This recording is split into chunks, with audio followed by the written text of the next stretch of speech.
Capítulo 2. O cérebro ansioso. Como criar novos hábitos. Primeiro, um dia, no começo da década de 1900, um bem-sucedido executivo americano chamado Claude C. Hopkins foi abordado por um velho amigo com uma nova ideia comercial.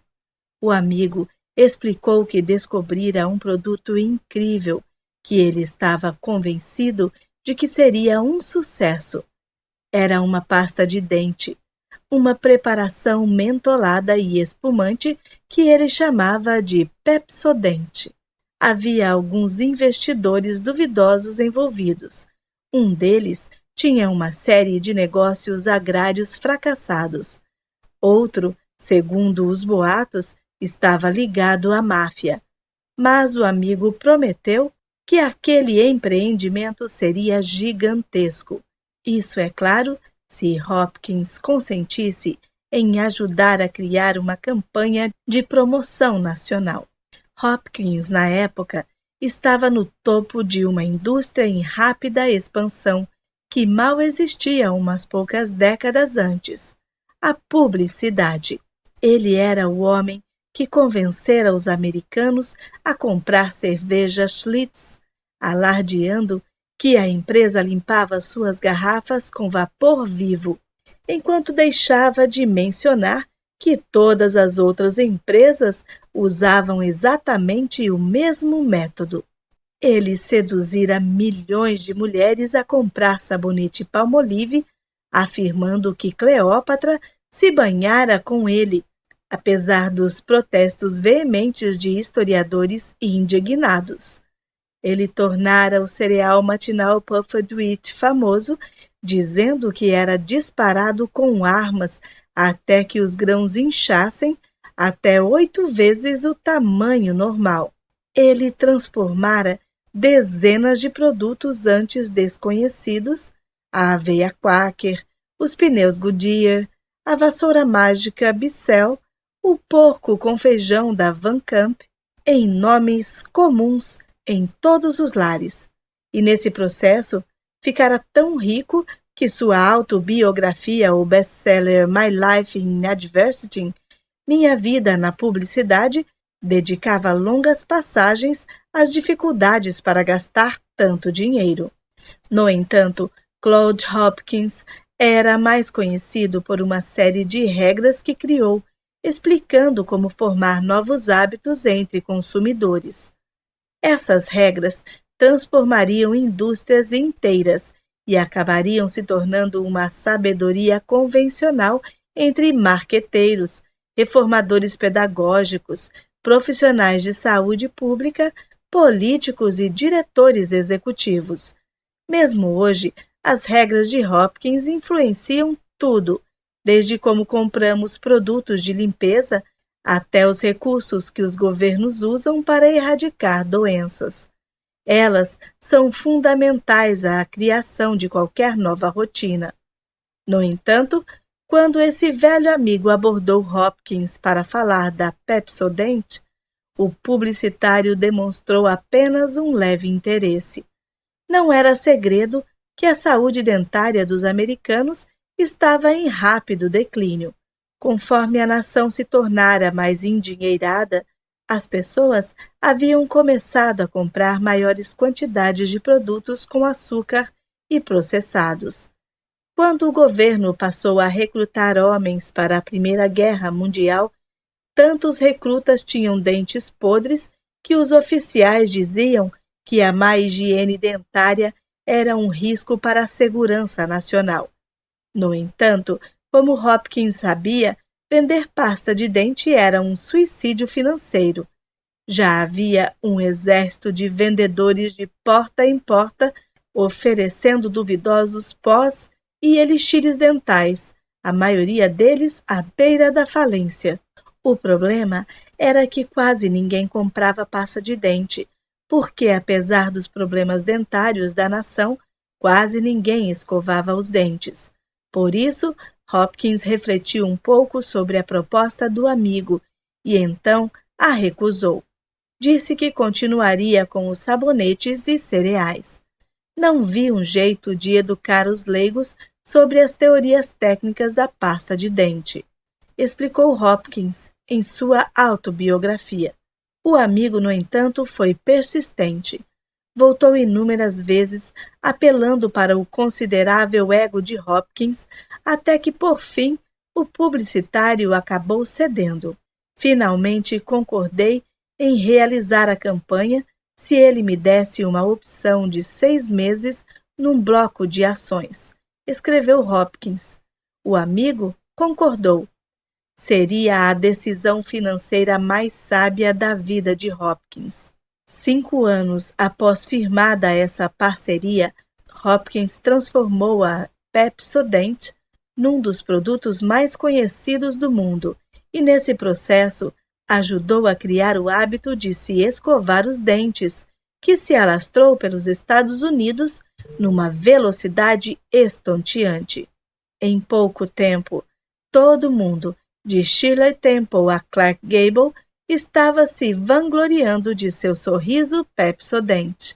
Em 1930, a Pepsodent já era vendida na China, África do Sul, Brasil, Alemanha e em quase todos os lugares onde Hopkins pudesse comprar anúncios.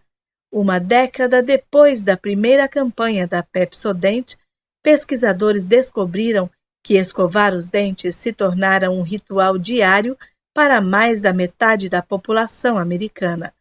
Hopkins ajudara a estabelecer a escovação como uma atividade diária.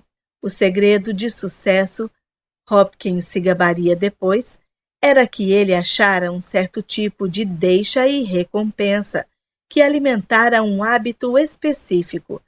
É uma alquimia tão poderosa que, mesmo hoje, os princípios básicos ainda são usados por gigantes dos bens de consumo, criadores de videogames, produtores de alimentos, hospitais e milhões de vendedores no mundo todo. Eugene Pauly nos ensinou sobre o loop do hábito, porém, foi Claude Hopkins quem mostrou como novos hábitos podem ser cultivados e alimentados. Então, o que foi exatamente que Hopkins fez? Ele criou um anseio, e esse anseio, como se descobriu, é o que faz com que as deixas e recompensas funcionem. Esse anseio é o que alimenta o loop do hábito. Ao longo de sua carreira, uma das táticas que se tornaram marca registrada de Claude Hopkins era encontrar estímulos simples para convencer os consumidores a usar seus produtos todos os dias. Ele vendia a aveia Quaker, por exemplo, como um cereal matinal capaz de fornecer energia para 24 horas, mas só se você comesse uma tigela toda manhã. Anunciava tônico que curavam dores de barriga, dores nas juntas, pele ruim e problemas femininos. Mas só se você tomasse o remédio logo na primeira aparição dos sintomas. Em pouco tempo, as pessoas estavam devorando aveia no raiar do dia ou bebendo goles de garrafinhas marrons sempre que sentiam qualquer indício de fadiga ou indigestão, o que por sorte acontecia pelo menos uma vez por dia. Para vender Pepsodent, então, Hopkins precisava de um estímulo que justificasse o uso diário da pasta de dente. Ele sentou-se com uma pilha de livros técnicos sobre saúde dentária. Foi uma leitura árida, ele escreveu depois. Mas, no meio de um dos livros, achei uma referência às placas de mucina nos dentes, que depois eu chamei de a película. Isso me deu uma ideia atraente. Resolvi anunciar essa pasta de dente como um criador de beleza, lidar com essa película turva. Ao focar-se na película dentária, Hopkins estava ignorando o fato de que esta mesma película sempre cobriu os dentes das pessoas e nunca parecera incomodar ninguém. Ela é uma membrana natural que se forma nos dentes a despeito do que você come ou da frequência com que escova os dentes.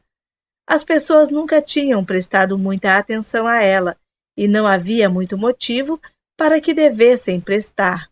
Você pode se livrar da película comendo uma maçã, passando os dedos nos dentes, escovando-os ou fazendo um bochecho vigoroso com algum líquido. A pasta de dente não fazia nada para ajudar a remover a película. Na verdade, um dos principais pesquisadores de saúde dentária da época disse que todas as pastas de dente, especialmente Pepsodent, eram inúteis. Isso não impediu que Hopkins explorasse sua descoberta. Aqui, decidiu ele, estava uma deixa que podia deflagrar um hábito. Em pouco tempo, cidades estavam cobertas de anúncios de Pepsodent. É só você passar a língua nos dentes, dizia um deles. Vai sentir uma película. É isso que faz seus dentes parecerem sem vida e facilita o apodrecimento.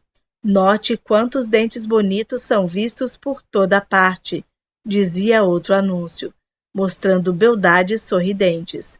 Milhões de pessoas estão usando um novo método de limpeza dentária.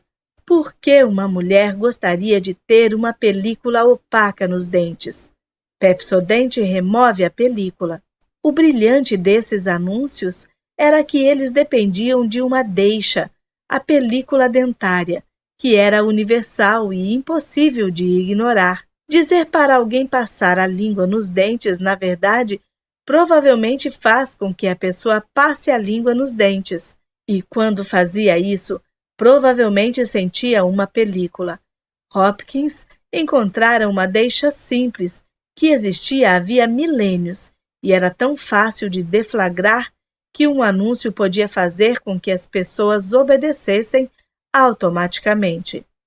Além disso, a recompensa, como Hopkins previu, era ainda mais sedutora. Quem, afinal, não quer ser mais bonito? Quem não quer um sorriso mais bonito? Principalmente quando a única atitude necessária é uma rápida escovada com Pepsodent. Deixa, rotina e recompensa. Concepção de Hopkins, loop do hábito da Pepsodent. Após o lançamento da campanha, uma semana calma se passou. Depois 2. Então, na terceira semana, a procura explodiu. Havia tantos pedidos de Pepsodent que a empresa não conseguia dar conta. Em 3 anos, o produto virou internacional e Hopkins estava criando anúncios em espanhol, alemão e chinês. Dentro de uma década, a Pepsodent era um dos produtos mais vendidos do mundo. Continuaria sendo a pasta de dente mais vendida dos Estados Unidos durante mais de 30 anos, rendendo bilhões de dólares.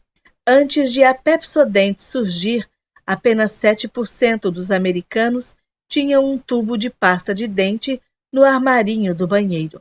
Uma década depois que a campanha publicitária de Hopkins foi veiculada nacionalmente, esse número pularia para 65%. Ao fim da Segunda Guerra Mundial, a preocupação das Forças Armadas com os dentes dos recrutas diminuíra, pois muitos soldados estavam escovando os dentes todos os dias. Ganhei $1 milhão com a Pepsodent.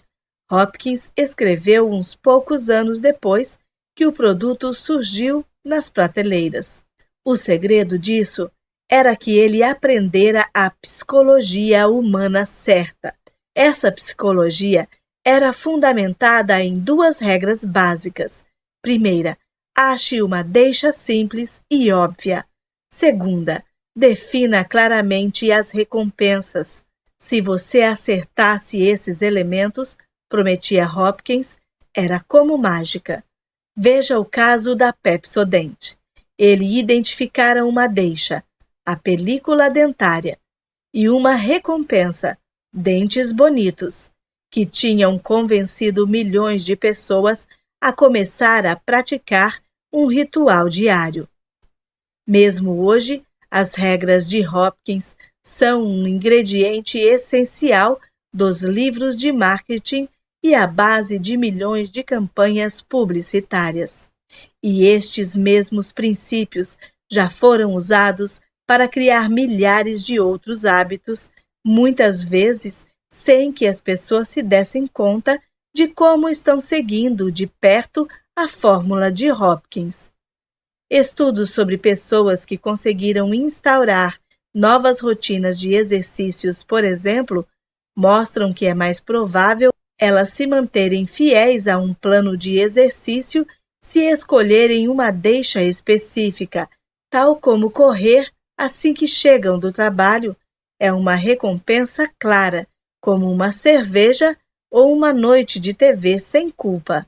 Pesquisas sobre dietas dizem que criar novos hábitos alimentares exige uma deixa pré-definida, como planejar os cardápios com antecedência e recompensas simples para aqueles que persistem em suas intenções. Chegou o momento em que a publicidade, nas mãos de alguns, atingiu o status de uma ciência, escreveu Hopkins. A publicidade, antigamente um negócio arriscado, tornou-se assim, sob uma direção competente, um dos empreendimentos comerciais mais seguros. É uma afirmação bastante audaciosa. No entanto, as duas regras de Hopkins, na verdade, não são suficientes. Também há uma terceira regra que deve ser cumprida para criar o hábito. Uma regra tão sutil que o próprio Hopkins se baseava nela sem saber que existia. Ela explica tudo, desde por que é tão difícil ignorar uma caixa de donuts, até como uma corrida matinal pode se tornar uma rotina quase sem esforço. Segundo, os cientistas e executivos de marketing da Procter & Gamble estavam reunidos em volta de uma mesa velha numa pequena sala sem janelas, lendo a transcrição de uma revista com uma mulher que possuía 9 gatos, quando uma pessoa entre eles finalmente disse o que todos estavam pensando. Se formos despedidos, o que acontece exatamente? Ela perguntou. Os seguranças aparecem e nos conduzem para fora ou recebemos algum tipo de aviso prévio? O chefe da equipe, Drake Stinson, outrora um astro em ascensão dentro da empresa, olhou fixo para ela. Não sei, disse ele. Seu cabelo estava todo desgrenhado. Seus olhos estavam cansados. Nunca achei que a coisa fosse ficar tão grave. Eles me disseram que coordenar este projeto era uma promoção. O ano era 1996 e o grupo sentado à mesa estava descobrindo, apesar das afirmações de Claude Hopkins, como o processo de vender alguma coisa podia se tornar extremamente não científico. Eles todos trabalhavam para uma das melhores empresas mundiais de bens de consumo. A empresa por trás das batatas Pringles, do Oil of Olay, do papel toalha Bounty, dos cosméticos CoverGirls, da Downy e da Duracell, assim como dezenas de outras marcas. A P&G coletava mais dados que quase todo outro empreendimento do planeta e dependia de métodos estatísticos complexos para criar suas campanhas de marketing. A empresa era incrivelmente boa em descobrir como vender coisas.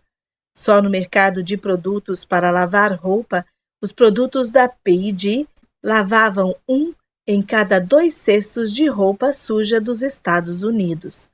Seu faturamento anual ultrapassava os 35 bilhões de dólares.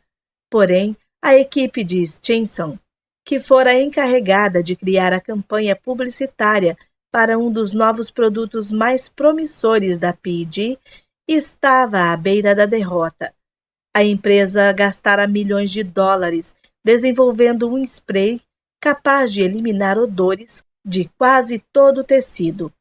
E todos os pesquisadores naquela salinha sem janelas não faziam ideia de como convencer as pessoas a comprá-lo.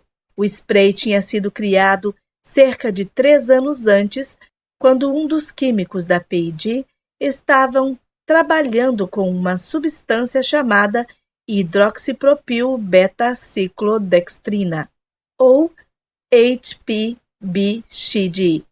num laboratório. O químico era fumante. Suas roupas geralmente cheiravam a cinzeiro.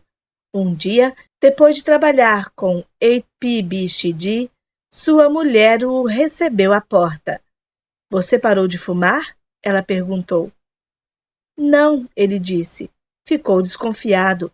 Fazia anos que ela vinha insistindo para que ele parasse de fumar. Aquilo parecia algum tipo de truque de psicologia invertida. É que você não está com cheiro de cigarro, ela disse. No dia seguinte, ele voltou ao laboratório e começou a experimentar HPBCD, com vários odores ruins. Em pouco tempo, tinha centenas de ampolas contendo tecidos com cheiro de cachorro molhado, charutos, meias suadas, comida chinesa, camisas mofadas e toalhas sujas. Quando colocou o HPBCD na água e borrifou as amostras, os odores foram atraídos para dentro das moléculas da substância química. Depois que o borrifo secava, o cheiro sumia.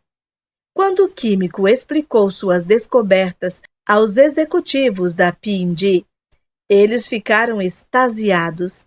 Durante anos, as pesquisas de mercado vinham dizendo que os consumidores estavam pedindo algo que pudesse eliminar maus cheiros, não só disfarçá-los, mas erradicá-los de uma vez por todas.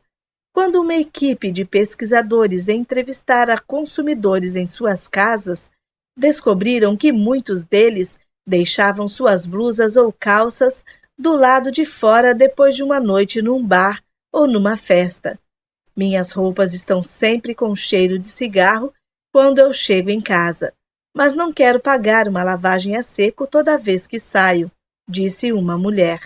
A P&G, detectando uma oportunidade, lançou um projeto ultra confidencial para transformar o HPBCD num produto viável. Eles gastaram milhões de dólares para aperfeiçoar a fórmula, finalmente produzindo um líquido incolor e inodoro capaz de eliminar qualquer odor desagradável. A ciência por trás do spray era tão avançada que a NASA acabaria usando o produto para limpar os interiores dos ônibus espaciais quando voltavam do espaço.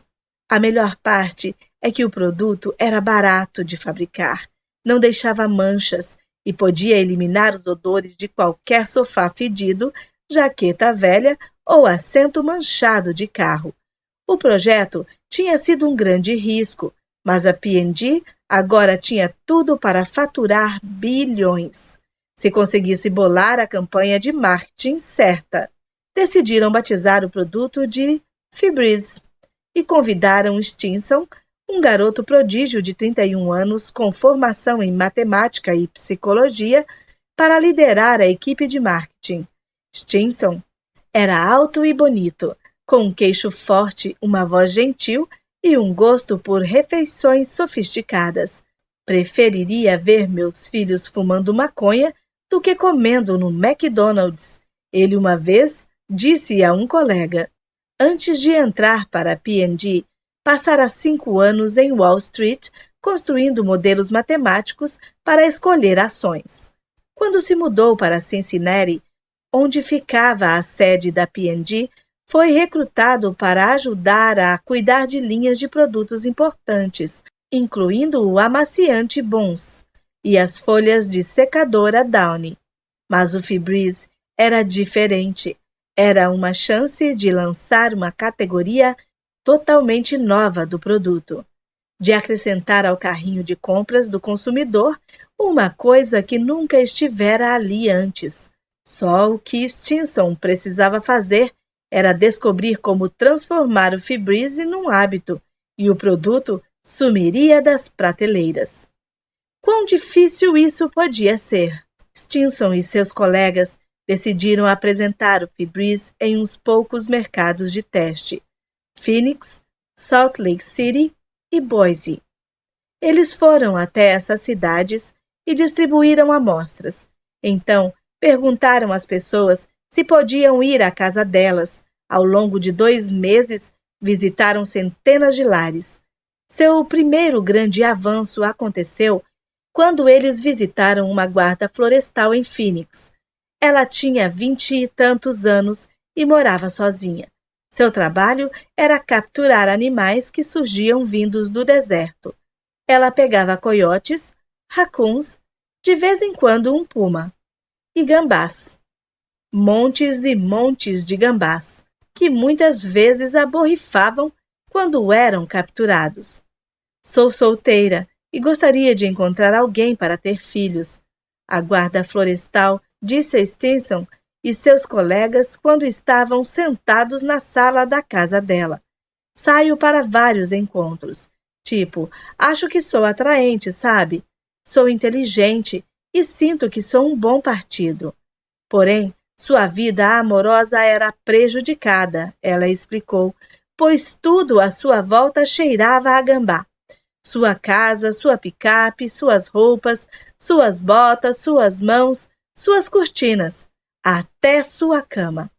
Ela tentava todo tipo de solução, comprar sabonetes e shampoos especiais, acender velas e usar máquinas caras para limpar carpetes. Nada tinha funcionado. Quando saio para um encontro, sinto alguma coisa cheirando a gambá e começo a ficar obcecada, ela contou. Começo a me perguntar, será que ele está sentindo? E se eu levá-lo para casa e ele quiser ir embora? Saí 4 vezes no ano passado com um cara super legal, um cara de quem eu gostava de verdade, e esperei um tempão para convidá-lo a ir na minha casa. No fim, ele aceitou, e achei que tudo estava indo muito bem. Então, no dia seguinte, ele disse que queria dar um tempo.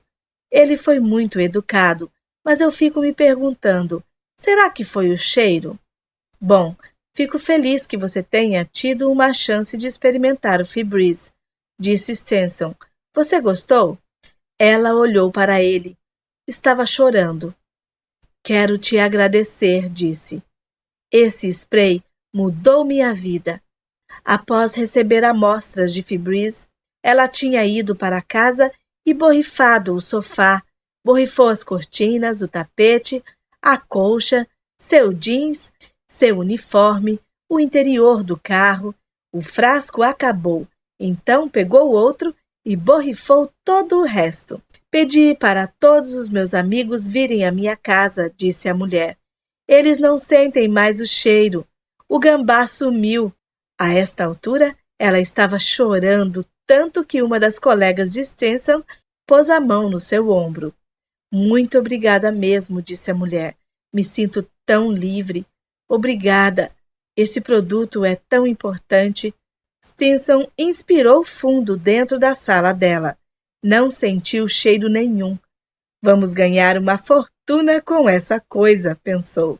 Stinson e sua equipe voltaram para a sede da P&G e começaram a trabalhar a campanha de marketing que estavam prestes a lançar. Decidiram que o segredo para vender o Febreze era transmitir a sensação de alívio que a guarda florestal sentiu. Precisavam posicionar o Febreze como algo que permitira às pessoas se livrarem de cheiros constrangedores. Todos estavam familiarizados com as regras de Claude Hopkins, ou suas versões modernas que enchiam as páginas dos livros didáticos de administração empresarial. Eles queriam manter a simplicidade nos anúncios, achar uma deixa óbvia e definir claramente a recompensa. Eles criaram 2 comerciais de TV. O primeiro mostrava uma mulher falando sobre a área de fumantes de um restaurante. Sempre que ela come lá, seu casaco fica cheirando a cigarro. Uma amiga diz que se ela usar Febreze, isso vai eliminar o odor. A deixa, o cheiro de cigarro. A recompensa, o odor eliminado das roupas. O segundo anúncio mostrava uma mulher preocupada com sua cachorra, Sophie, que sempre sentava no sofá.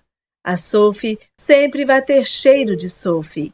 Ela diz, mas com Fabrice, agora meus móveis não precisam mais ter o cheiro dela. A deixa Cheiros de Bicho, que é bem conhecido de 70 milhões de lares com animais. A recompensa, uma casa que não cheira como um canil. Stenson e seus colegas começaram a veicular os comerciais em 1996, nas mesmas cidades de teste. Distribuíram amostras, colocaram anúncios em caixas de correio e pagaram os donos de mercadinhos para montar pilhas de Febreze perto dos caixas. Então, se sentaram e ficaram esperando, já imaginando como iam gastar os seus bônus. Passou-se uma semana, depois 2, um mês. As vendas começaram fracas e ficaram ainda mais fracas. A empresa entrou em pânico e mandou pesquisadores para as lojas para ver o que estava acontecendo. As prateleiras estavam cheias de frascos de Febreze, que nunca tinham sido tocados. Eles começaram a visitar donas de casa que tinham recebido frascos grátis. Ah, sim! Uma delas disse a um pesquisador da P&G. O spray, eu lembro. Vejamos. A mulher se ajoelhou na cozinha e começou a fuçar no armarinho embaixo da pia. Usei por um tempo, mas depois esqueci. Acho que está aqui atrás em algum lugar. Ela se levantou. Quem sabe está no armário de limpeza. Ela foi até lá e empurrou umas vassouras. Sim, aqui está. No fundo, está vendo? Ainda está quase cheio. Você quer de volta? O Febreze era um fiasco. Para Stenson, aquilo era um desastre. Executivos rivais em outras divisões sentiram uma oportunidade no fracasso dele. Ele ouviu boatos de que algumas pessoas estavam fazendo lobby para acabar com o Febreze e fazer com que Stenson fosse realocado para os produtos capilares Nick Clark, o equivalente à Sibéria em termos de bens de consumo. No mínimo, vamos pedir que os PhDs descubram o que está acontecendo.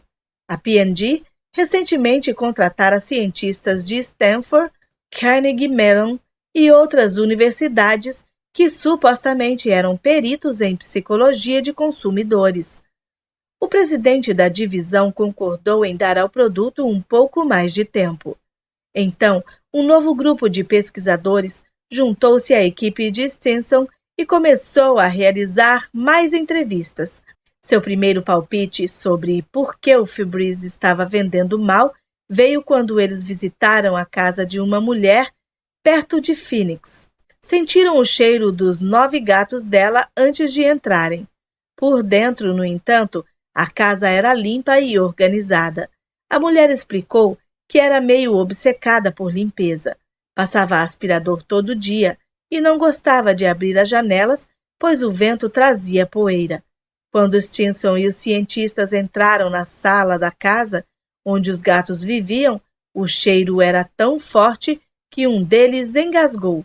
O que você faz a respeito do cheiro dos gatos? Um cientista perguntou à mulher. Geralmente não é problema, ela disse.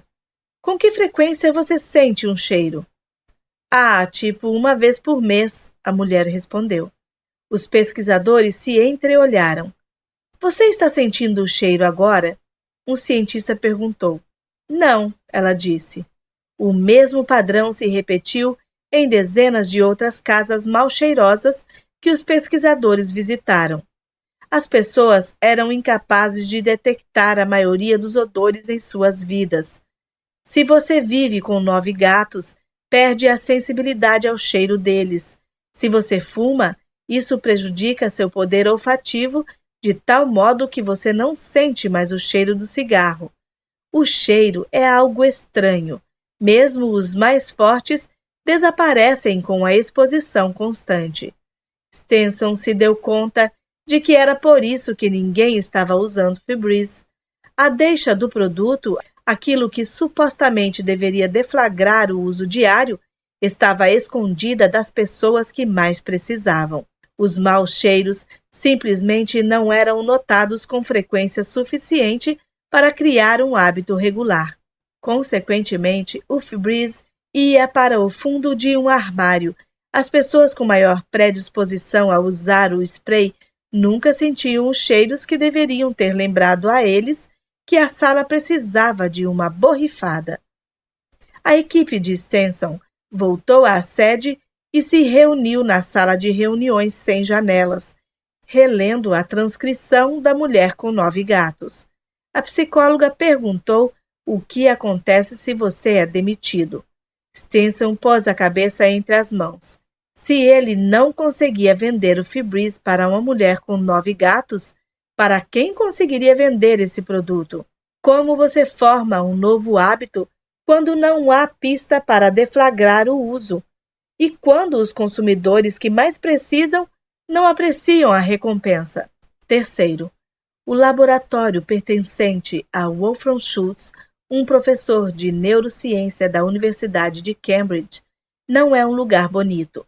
Sua mesa já foi descrita por colegas como um buraco negro, onde documentos se perdem para sempre, ou então como uma placa de Petri, onde organismos podem crescer e se proliferar selvagemente sem ser perturbados durante anos. Quando Schultz precisa limpar alguma coisa, o que é incomum, não usa sprays nem produtos de limpeza. Molha um papel toalha e esfrega com força. Se suas roupas estão cheirando a fumaça, o gato não percebe, nem se importa. No entanto, os experimentos que Schultz realizou ao longo dos últimos 20 anos revolucionaram nossa compreensão de como deixas, recompensas e hábitos interagem.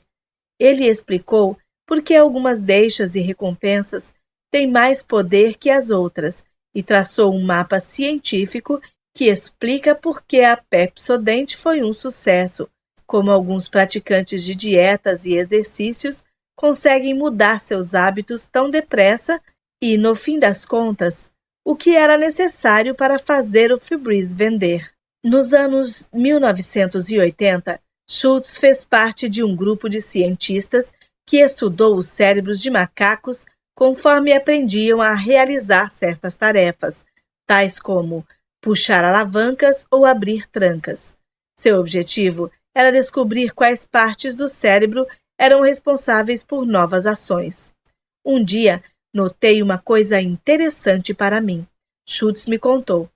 Ele nasceu na Alemanha e agora, quando fala inglês, soa um pouco como Arnold Schwarzenegger, se o Exterminador do Futuro fosse membro da Royal Society. Alguns dos macacos que observamos gostavam de suco de maçã e outros de suco de uva, e então comecei a me perguntar o que estava se passando dentro dessas cabecinhas de macaco. Por que recompensas diferentes afetavam o cérebro de maneiras diferentes?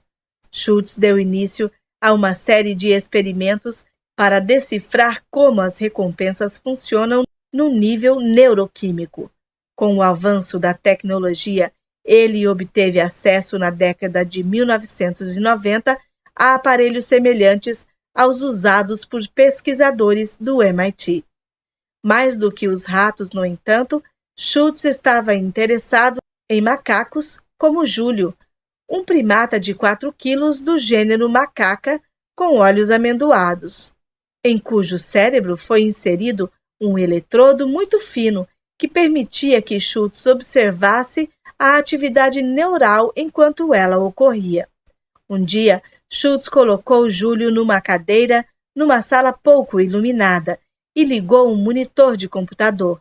A tarefa de Júlio era encostar numa alavanca sempre que formas coloridas, pequenas espirais amarelas, rabiscos vermelhos, linhas azuis apareciam na tela.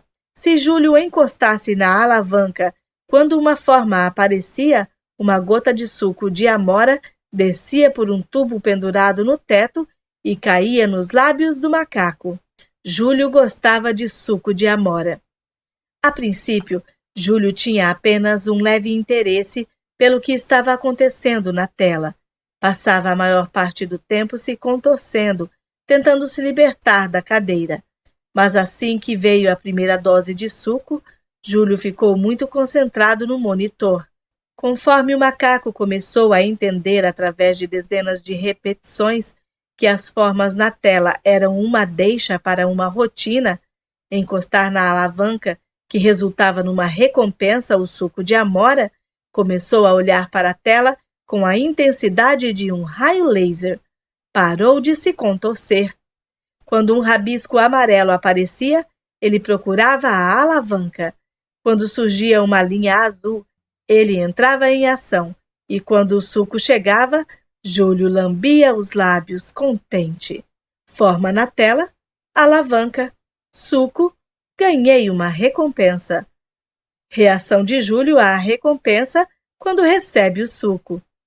Enquanto monitorava a atividade dentro do cérebro de Júlio, Schultz viu um padrão surgir. Sempre que Júlio recebia a recompensa, sua atividade cerebral atingia um pico, de um modo que sugeria que ele estava sentindo felicidade. Uma transcrição dessa atividade neurológica mostra como é a aparência de quando o cérebro de um macaco diz, essencialmente, ganhei uma recompensa.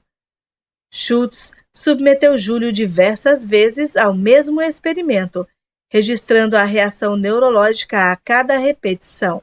Sempre que Júlio recebia seu suco, o padrão ganhei uma recompensa aparecia no computador ligado à sonda na cabeça do macaco. Aos poucos, de uma perspectiva neurológica, o comportamento de Júlio tornou-se um hábito. Deixa, rotina, recompensa. O loop do hábito de Júlio. O mais interessante para Schultz, no entanto, era como as coisas mudaram à medida que o experimento prosseguiu.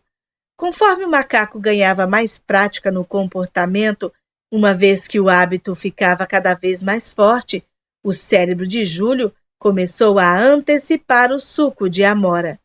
As sondas de Schultz começaram a registrar o padrão ganhei uma recompensa, no instante em que Júlio via as formas na tela, antes de o suco chegar.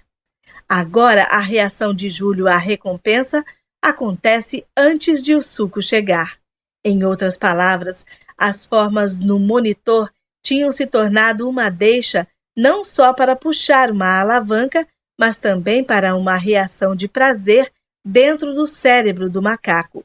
Júlio começou a esperar a recompensa assim que via as espirais amarelas e os rabiscos vermelhos. Então, Schultz alterou o experimento. Antes, Júlio tinha recebido suco assim que puxava a alavanca. Agora, às vezes, o suco não vinha, mesmo se Júlio agisse corretamente. Ou vinha após um pequeno atraso, ou estava aguado, ou apenas metade da quantidade de açúcar. Quando o suco não vinha, ou vinha atrasado ou diluído, Júlio ficava bravo e fazia ruídos de descontentamento ou ficava tristonho. E dentro do cérebro de Júlio, Schultz observou o surgimento de um novo padrão, o anseio. Quando Júlio esperava o suco, mas não o recebia, um padrão neurológico associado a desejo e frustração surgia dentro de sua cabeça. Quando Júlio via a deixa, começava a esperar uma alegria em forma de suco. Porém, se o suco não chegava, essa alegria virava um anseio que, caso não fosse satisfeito, levava Júlio à raiva ou à depressão. Pesquisadores em outros laboratórios encontraram padrões semelhantes. Outros macacos foram treinados para esperar suco sempre que viam uma forma numa tela. Então, os pesquisadores tentavam distraí-los. Abriam a porta do laboratório para que eles pudessem sair e brincar com os amigos. Punham comida num canto para que os macacos pudessem comer se abandonassem o experimento. Para aqueles macacos que não tinham desenvolvido um hábito forte, As distrações funcionaram. Eles saíam das cadeiras, iam embora da sala e nunca olhavam para trás. Não tinham aprendido a ansiar pelo suco. No entanto, uma vez que o macaco desenvolvera um hábito, uma vez que seu cérebro já antecipava a recompensa, as distrações não tinham apelo. O animal ficava ali sentado olhando para o monitor e puxando a alavanca inúmeras vezes, apesar da oferta de comida ou da oportunidade de sair. A antecipação e o senso de anseio eram tão avassaladores que os macacos ficavam colados às telas, assim como um jogador compulsivo continua no caça-níqueis muito tempo depois de ter perdido o que ganhou. Isso explica por que os hábitos são tão poderosos.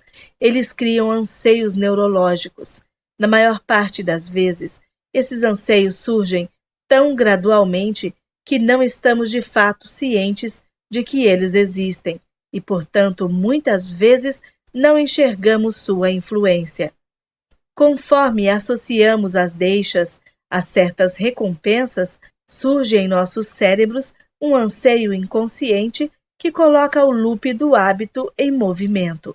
Um pesquisador da Cornell, por exemplo, descobriu o poder com que os anseios relacionados à comida e cheiros podem afetar o comportamento quando notou como as lojas da Cinnabon eram posicionados dentro dos shoppings. A maioria dos vendedores de comida instala seus quiosques em praças de alimentação, mas a Cinnabon tenta instalar suas lojas longe de outras lojas de comida. Por quê? Porque os executivos da Cinnabon querem que o cheiro dos pãezinhos de canela se espalhe por corredores e cantos sem interferência, de modo que os compradores comecem a ansiar inconscientemente por um pãozinho. Quando um consumidor dobra uma esquina e vê a loja da Cinnabon, esse anseio é um monstro desenfreado dentro da sua cabeça e, sem pensar, ele procura a carteira. O loop do hábito está em movimento porque um senso de anseio surgiu. Não há nada programado em nossos cérebros que nos faça ver uma caixa de donuts e automaticamente querer algo doce, Schultz me disse. Mas uma vez que nosso cérebro aprende que uma caixa de donuts contém um açúcar delicioso e outros carboidratos, ele começa a antecipar o efeito do açúcar. Nossos cérebros nos impulsionam em direção à caixa. Então, se não comermos o donut, vamos nos sentir decepcionados. Para entender esse processo, pense em como o hábito de Júlio surgiu. Primeiro, ele viu uma forma na tela. Deixa. Com o tempo, Júlio aprendeu que a aparição da forma significava que era hora de executar uma rotina. Então, ele puxava a alavanca. Deixa, rotina. Como resultado, Júlio recebia uma gota de suco de amora. Deixa, rotina, recompensa. Isso é uma aprendizagem básica. O hábito só surge assim que Júlio começa a ansiar pelo suco quando vê a deixa. Como esse anseio existe, Júlio age automaticamente. Ele segue os hábitos. Deixa, rotina, recompensa. Loop do hábito de Júlio. É assim que novos hábitos são criados, juntando uma deixa, uma rotina e uma recompensa. E então, cultivando um anseio que movimente o loop. Pense no exemplo do cigarro. Quando um fumante vê uma deixa, digamos um maço de Marlboro, seu cérebro começa a esperar uma dose de nicotina. Deixa, rotina, anseio por nicotina, recompensa. A simples visão de um cigarro é suficiente para que o cérebro anseie por uma dose de nicotina.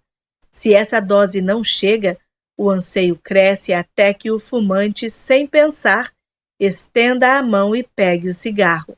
Ou pensemos no e-mail, por exemplo. Quando um computador toca um sininho, ou um smartphone vibra com uma nova mensagem, o cérebro começa a antecipar a distração momentânea que abrir um e-mail proporciona.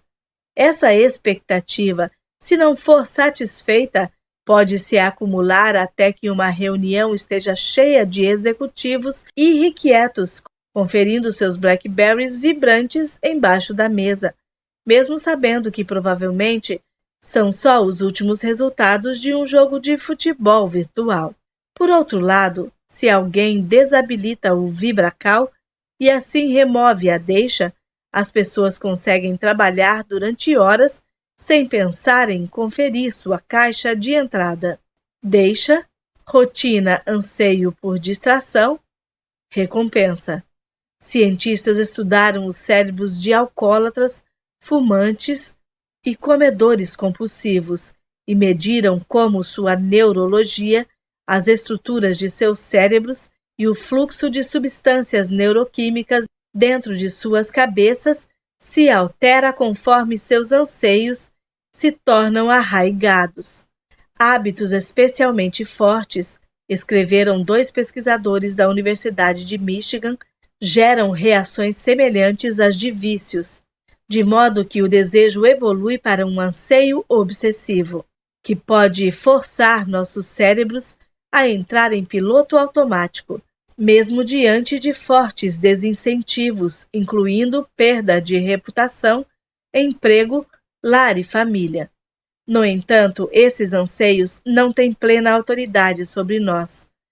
Como explica o próximo capítulo, há mecanismos que podem nos ajudar a ignorar as tentações, mas para superar o hábito, precisamos reconhecer que anseio está acionando o comportamento. Se não temos consciência do prazer antecipado, então somos como os compradores, que, como se atraídos por uma força invisível, acabam entrando na Cinnabon. Para entender o poder dos anseios na criação de hábitos, pensemos em como surgem os hábitos de fazer exercícios. Em 2002, pesquisadores da Universidade do Estado do Novo México queriam entender por que as pessoas se exercitam habitualmente. Eles estudaram 266 indivíduos, a maioria dos quais se exercitava pelo menos 3 vezes por semana.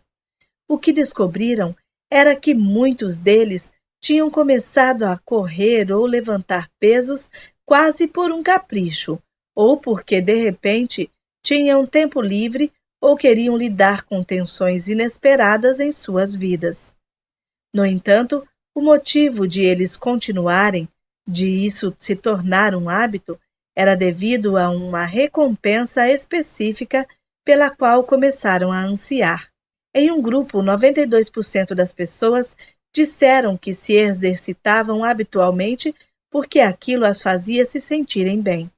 Elas passaram a esperar e ansiar pelas endorfinas e outras substâncias neuroquímicas que uma sessão de exercício proporcionava.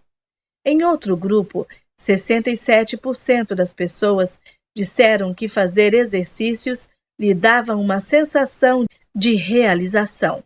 Elas tinham passado a ansiar por um senso reiterado de triunfo, proeminente do ato de acompanhar seu desempenho, e essa autorrecompensa bastava para transformar a atividade física num hábito.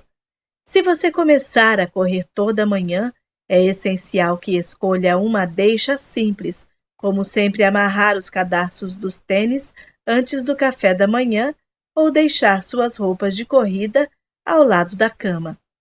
E uma recompensa clara, como uma guloseima no meio do dia, um senso de realização ao registrar quantos quilômetros você correu ou a dose de endorfina que uma corrida proporciona.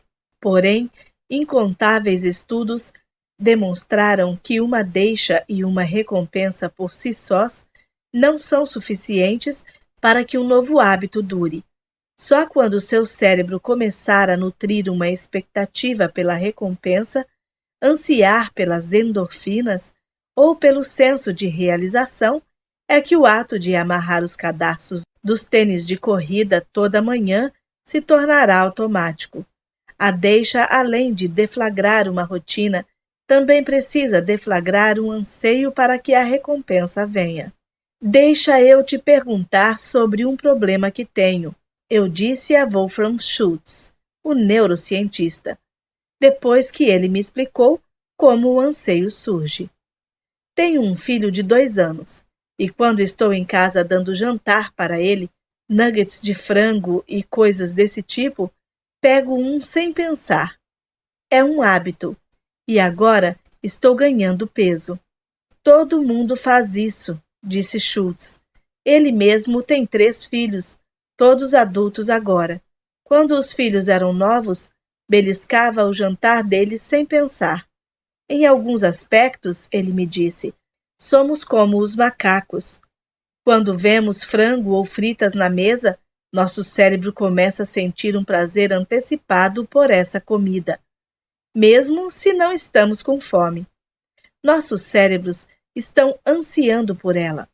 Francamente, eu nem gosto desse tipo de comida, mas de repente é difícil lutar contra o impulso. E sempre que eu como, sinto essa onda de prazer quando o anseio é satisfeito. É humilhante, mas é assim que os hábitos funcionam. Acho que eu deveria ser grato, ele disse, pois o mesmo processo me levou a criar bons hábitos. Eu trabalho duro porque espero a recompensa de uma descoberta. Me exercito porque espero me sentir bem depois. Só gostaria de ser capaz de escolher melhor. 4. Após a desastrosa entrevista com a mulher dos gatos, a equipe de Drake Stinson, na P&G, começou a procurar ajuda fora dos canais de sempre. Começaram a ler sobre experimentos como aqueles realizados por Wolfram Schultz. Pediram para que um professor da Harvard Business School realizasse testes psicológicos para as campanhas publicitárias do Febreze. Entrevistaram um consumidor após o outro. Procuraram alguma coisa que lhes desse uma pista de como tornar o Febreze parte integrante da vida dos consumidores. Um dia, eles foram falar com uma mulher num subúrbio perto de Scottsdale. Ela tinha mais de 40 anos e 4 filhos. Sua casa era limpa, mas não compulsivamente arrumada. Para a surpresa dos pesquisadores, ela adorava Febreze. Uso todo dia, ela disse. Ah, é? Stinson comentou. A casa não parecia o tipo de lugar com problemas de odores. Não havia nenhum bicho de estimação. Ninguém fumava. Como? Que cheiros você está tentando eliminar? Na verdade, não uso para cheiros específicos, a mulher disse. Quer dizer, sabe, eu tenho meninos. Eles estão entrando na puberdade, e se eu não limpar o quarto deles, fica com cheiro de vestiário. Mas, na verdade, eu não uso desse jeito. Uso na limpeza normal. Umas 2 borrifadas quando termino de limpar um cômodo é um jeito gostoso de deixar tudo perfumado, como um toque final. Eles perguntaram se podiam observá-la limpando a casa. No quarto, ela fez a cama, afofou os travesseiros, esticou os lençóis e então jogou um frasco de Febreze e borrifou a colcha lisa. Na sala, passou o aspirador de pó, recolheu os sapatos das crianças, endireitou a mesinha de centro e borrifou Febreze no carpete recém-limpo. É gostoso, sabe? Ela disse. Borrifar é como uma mini comemoração quando eu termino um cômodo. No ritmo em que ela usava Febreze, Stinson estimou que ela esvaziaria um frasco a cada 2 semanas. A P&G acumulara milhares de horas de fitas de vídeo de pessoas limpando suas casas ao longo dos anos. Quando os pesquisadores voltaram a Cincinnati, alguns deles passaram uma noite inteira assistindo às fitas. Na manhã seguinte, um dos cientistas pediu que toda a equipe do Febreze o encontrasse na sala de reuniões. Ele mostrou a fita de uma mulher, de 26 anos e com 3 crianças, arrumando uma cama. Ela alisou os lençóis e endireitou um travesseiro. Então sorriu e saiu do quarto. Vocês viram isso? Perguntou o pesquisador entusiasmado. Ele colocou outro trecho. Uma mulher mais nova, morena, estendeu uma colcha colorida, arrumou um travesseiro e depois sorriu, contemplando sua obra.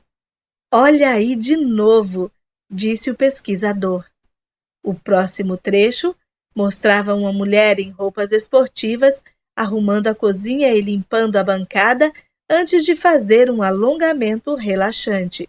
O pesquisador olhou para os colegas. Está vendo? Ele perguntou. Cada uma delas está fazendo alguma coisa relaxante ou feliz quando termina de limpar, ele disse. Podemos aproveitar isso. E se o Febreze fosse uma coisa que acontecesse no fim de uma rotina de limpeza e não no começo? E se fosse a parte divertida de deixar uma coisa mais limpa? A equipe de Stinson fez mais um teste. Originalmente, a publicidade do produto era focada em eliminar odores. A empresa imprimiu novos rótulos que mostravam janelas abertas e lufadas de ar fresco. Foi acrescentado mais perfume à receita para que, em vez de apenas neutralizar odores, o Febreze tivesse sua própria fragrância distinta. Filmaram-se comerciais de TV com mulheres borrifando camas recém-arrumadas e roupas recém-lavadas. O slogan antes era "Tira o mau cheiro de tecidos". Ele foi reformulado como "Limpa os cheiros da vida".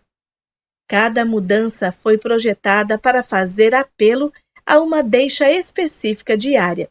Limpar um cômodo, arrumar uma cama, passar o aspirador num tapete. Em cada uma delas, o Febreze foi apresentado como a recompensa, o cheiro bom que acontece no final de uma rotina de limpeza.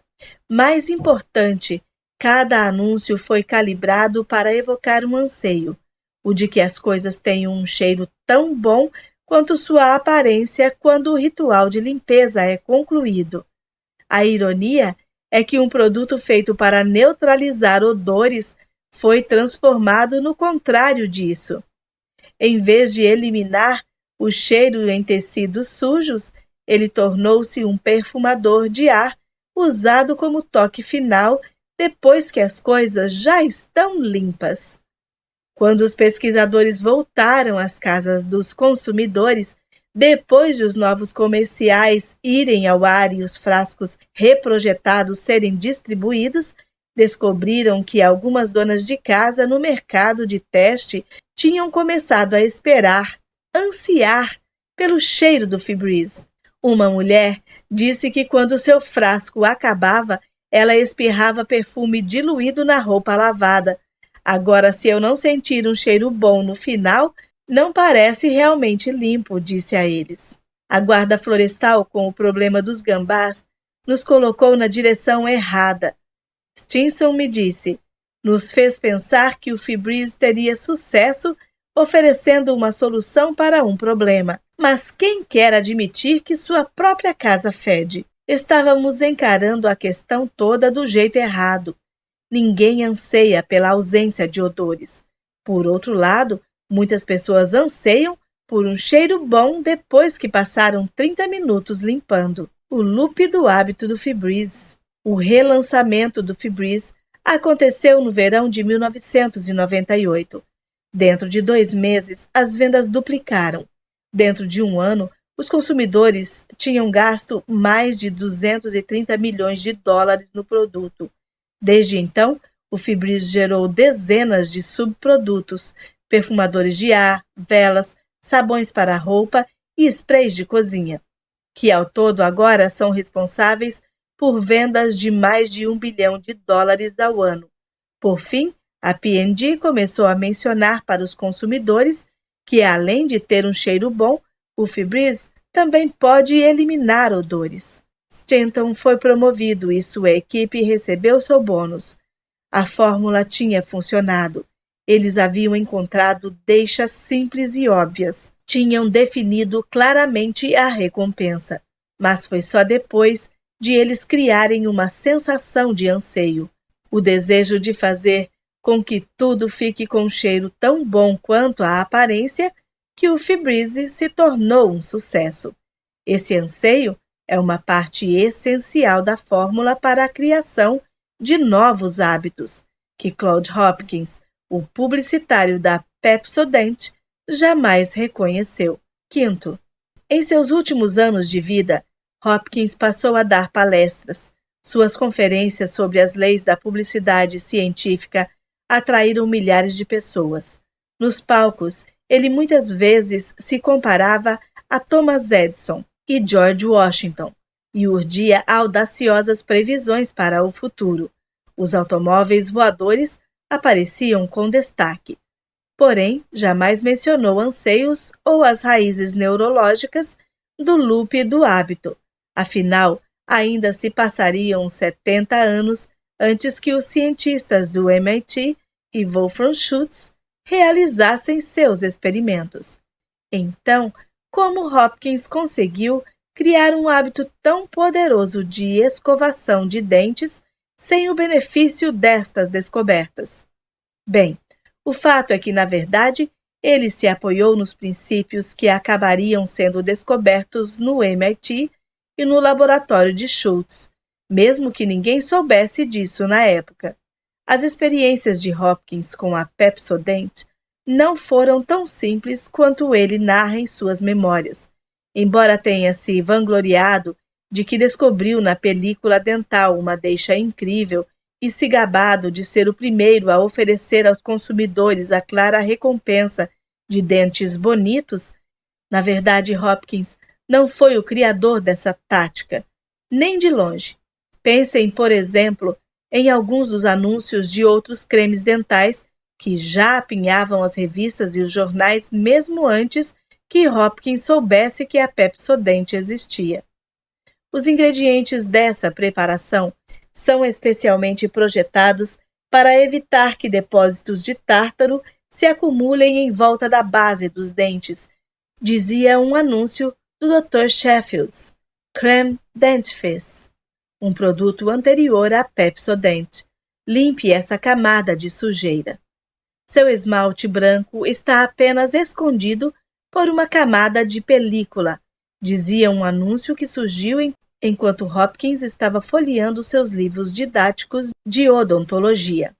O creme dental Sanitol restaura rapidamente a brancura original, removendo a película. O charme de um sorriso encantador depende da beleza dos seus dentes, proclamava um terceiro anúncio. Dentes lindos, lisos como cetim, muitas vezes são o segredo da atração de uma menina bonita. Use o creme dental SS White. Dezenas de outros publicitários já tinham usado a mesma linguagem que a Pepsodent anos antes de Hopkins entrar em campo. Todos os seus anúncios tinham prometido remover a película dental e oferecido belos dentes brancos como recompensa. Nenhum deles tinha funcionado.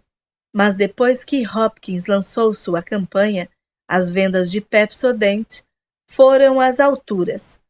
Por que a Pepsodent era diferente? Porque o sucesso de Hopkins foi movido pelos mesmos fatores que fizeram o macaco Júlio puxar a alavanca e as donas de casa borrifarem Febreze nas camas recém-arrumadas. A Pepsodent criou um anseio.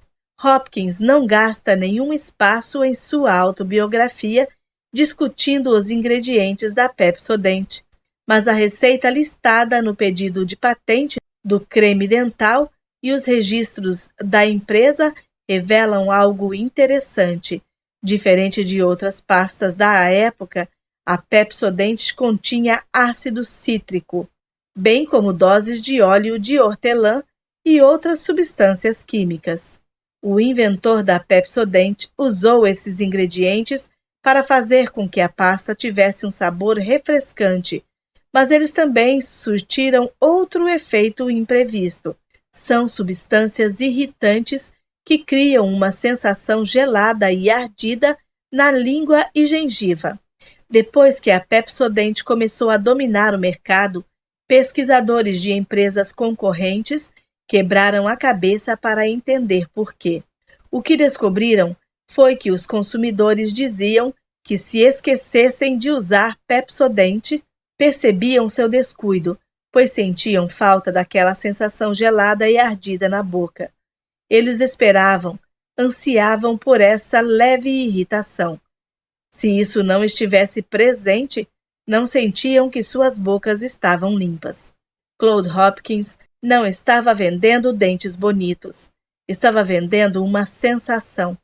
Uma vez que as pessoas passaram a ansiar por esse ardidinho gelado, uma vez que passaram a associar isso à limpeza, escovar os dentes tornou-se um hábito. Quando outras empresas descobriram o que Hopkins realmente estava vendendo, passaram a imitá-lo. Depois de poucas décadas, quase todas as pastas de dente continham óleos e produtos químicos que faziam as gengivas arderem. Em pouco tempo, a Pepsodent começou a ser superada em vendas. Mesmo hoje, quase todo creme dental contém aditivos com a única função de fazer sua boca arder depois que você escova os dentes. O verdadeiro loop do hábito da Pepsodent. O consumidor precisa de algum tipo de sinal de que um produto está funcionando, me disse Tracy Sinclair, gerente de marca dos cremes dentais Oral-B e Crest Kids. Podemos fazer um creme dental com sabor de quase tudo, framboesa, chá verde, e contanto que tenha uma sensação gelada e ardida, as pessoas sentem que sua boca está limpa.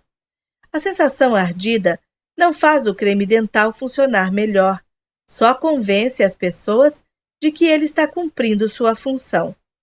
Qualquer pessoa pode usar essa fórmula básica para criar seus próprios hábitos. Quer fazer mais exercícios? Escolha uma deixa, como ir para a academia assim que acorda, e uma recompensa, como um smoothie depois de cada sessão. Então pense nesse smoothie ou na injeção de endorfina que você vai sentir. Permita-se desfrutar antecipadamente da recompensa. Por fim, esse anseio vai acabar fazendo com que seja mais fácil entrar na academia todo dia. Quer criar um novo hábito alimentar?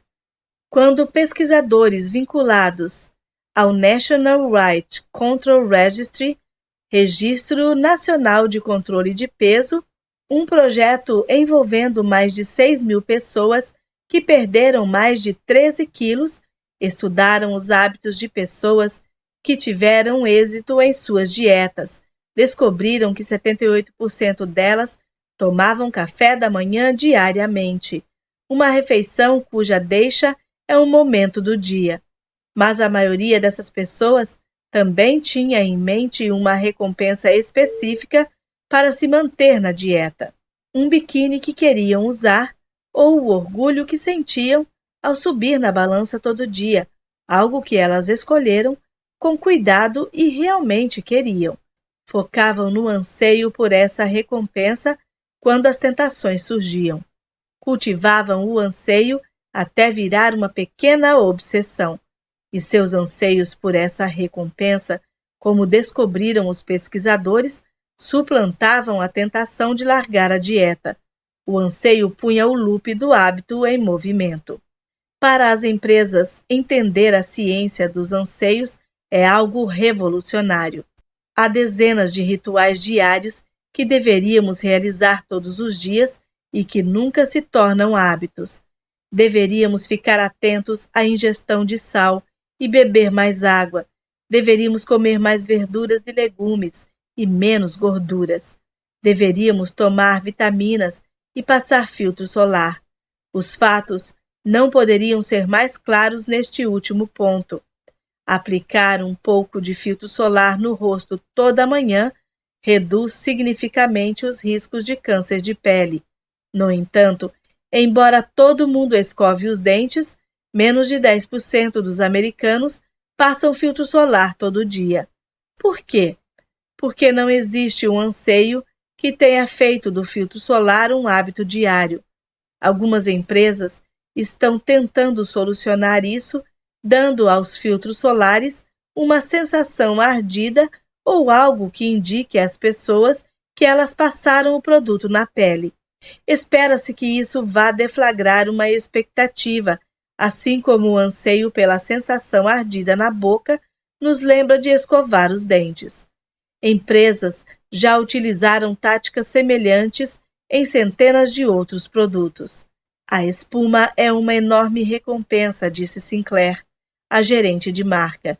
O shampoo não precisa fazer espuma, mas acrescentamos substâncias espumantes porque as pessoas esperam isso toda vez que lavam o cabelo. Com o sabão em pó é a mesma coisa, e pasta de dente. Agora toda empresa acrescenta lauril éter sulfato de sódio para fazer o creme dental espumar mais. Isso não beneficia em nada a limpeza, mas as pessoas se sentem melhor quando tem um monte de espuma na boca. Uma vez que o cliente começa a criar uma expectativa por essa espuma, o hábito começa a crescer. São os anseios que impulsionam os hábitos, e descobrir como criar um hábito torna mais fácil criar um novo hábito. Isso é tão verdade hoje quanto era quase um século atrás. Toda noite, milhões de pessoas escovam os dentes para ter uma sensação ardida na boca. Toda manhã, milhões calçam sapatos de corrida para receber uma injeção de endorfina pela qual aprenderam a ansiar. E quando voltam para casa, depois de limpar a cozinha ou arrumar o quarto, alguns deles borrifam um pouco de Febreze.